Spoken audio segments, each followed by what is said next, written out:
And begin. Those legs come straight up over your hips. Drop your left leg out first, then 2 more. 1 and 2. Go ahead and let those legs relax.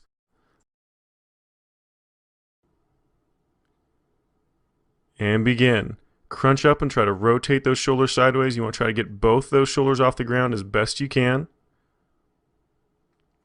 Nice tight squeeze, reaching the abs. Nice tight squeeze, keep those abs contracted. And there's your last one right there. Go ahead and let it relax. Next one is going to be the Pilates side hip raise.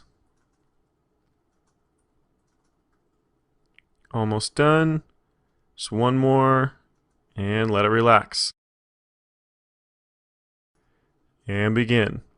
Bring that hip up nice and high. Same thing, you're going to try to pull that right shoulder down towards that right hip. Get a nice tight squeeze in that oblique. And let that hip drop back down, but don't completely touch. Keep a little bit of a hover. Almost done. Just got one more. And begin. Lean back, keep that chest nice and straight. You want a nice straight line through that torso. Rotating left to right as far as you can. It's more about range of motion than it is about how fast you can do it.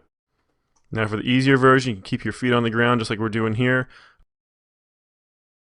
Almost done. And let it relax. Alright, move. And begin. Get those legs up there nice and high. Straight up. Don't let them come over top of your stomach. You want them right on top of those hips. Crunch up like you would with a regular crunch, but instead of forward, you want to go straight up like you're trying to touch those toes.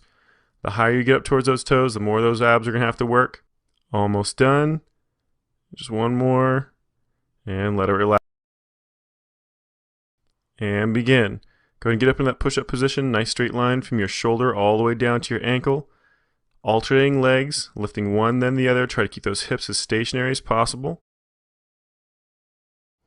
Almost done. Just one more on each side.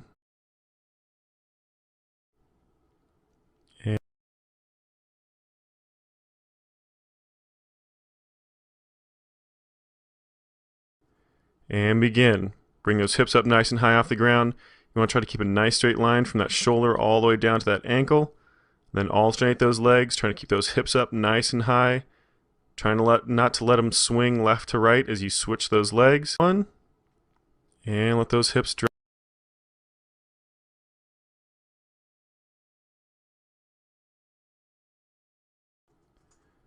And begin. Those knees come up to that tabletop position.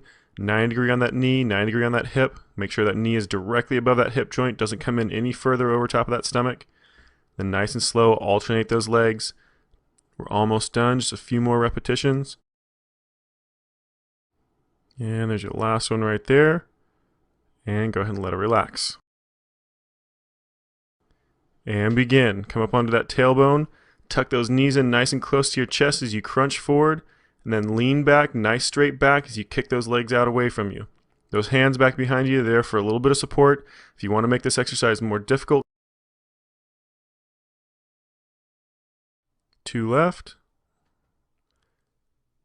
And let it relax.